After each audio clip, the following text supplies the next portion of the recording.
امام احمد بن حنبل کے پڑوس میں ایک لوہار رہتا تھا جس کی بیوی بہت حسین و جمیل اور جوان تھی۔ جب وہ فوت ہوا تو ایک محدث نے اس کو خواب میں دیکھا اور پوچھا کہ فرمائیے اللہ کے پاس آپ کا کیا معاملہ ہوا؟ لوہار نے جواب دیا کہ مجھے امام احمد بن حنبل کے برابر درجہ ملا ہے اور اللہ کی ذات مجھ سے راضی ہے۔ وہ محدث بڑے حیران ہوئے کہ یہ تو ایک عام دنیا دار لوہار تھا، جبکہ امام احمد تو دین و دنیا کے مسائل سمجھانے اور قرآن و احادیث کا علم پھیلانے میں کتنی مشکلات کا سامنا کر رہے ہیں۔ اس محدث نے دوسرے علماء کو یہ بات بتلائی تو سب نے مشورہ دیا کہ ہم کو لوہار کے اہل خانہ سے پتہ کرنا چاہیے۔ وہ سب اس مرحوم لوہار کے گھر چلے گئے۔ اس محدث نے لوہار کی جوان اور خوبصورت بیوی سے پوچھا کہ بی بی، آپ کے شوہر کو ہم نے بہت اچھے درجے میں دیکھا ہے، کیا آپ ان کے کسی خاص عمل کا علم رکھتی ہیں جو ان کی زندگی میں عام تھا؟ لوہار کی جوان اور خوبصورت بیوی نے کہا کہ میرا شوہر کوئی خاص عمل نہیں کرتا تھا،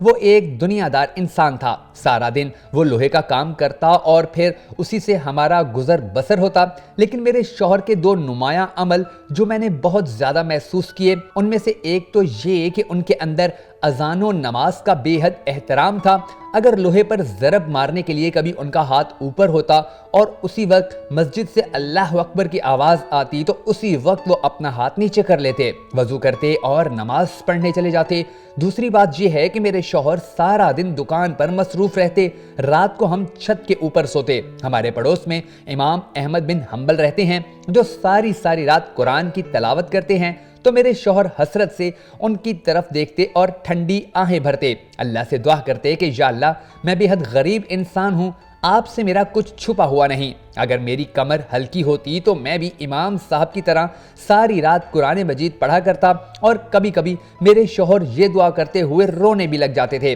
اس محدث نے کہا کہ اذان کے ادب اور نیکی کرنے کی تڑپ کی وجہ سے ہی اللہ تبارک و تعالی نے آپ کے شوہر کی مغفرت کر دی ہے اور ان کو جنت میں امام حنبل کے برابر درجہ دیا ہے۔ ناظرین، ہم میں سے بہت سے لوگ جب اذان ہو رہی ہوتی ہے تو باتوں میں لگے رہتے ہیں یا ٹیلی ویژن پر ڈرامہ وغیرہ دیکھتے رہتے ہیں۔ اذان کی آواز آئے تو صرف ٹی وی کی آواز کم کرنا ہی گوارا کرتے ہیں، جبکہ ہمارا سارا دھیان پھر بھی ٹی وی پر ہی ہوتا ہے۔ ہم اپنا سیل فون ہر منٹ کے بعد دیکھتے ہیں اور قرآن پاک شاید اس طرح کھول کر نہیں دیکھتے کہ ہمارے اللہ نے ہمیں کیا پیغام دیا ہے، اور اللہ پاک کے خوبصورت پیغام کو پڑھیں، سمجھیں اور عمل کرتے ہوئے اپنی اصلاح کریں۔ ہم سب کو دعا کرنی چاہیے کہ اللہ تبارک و تعالی ہمیں نیک انسان بننے کی توفیق عطا فرمائے، ہمیں ایسے کام کرنے کی توفیق عطا فرمائے کہ جو اللہ تبارک و تعالی کے نزدیک انتہائی اچھے ہوں۔ ہم سب کو اللہ تبارک و تعالی ایسا انسان بنائے کہ جن سے اللہ بہت زیادہ محبت کرتا ہے، اور یہی ایک بات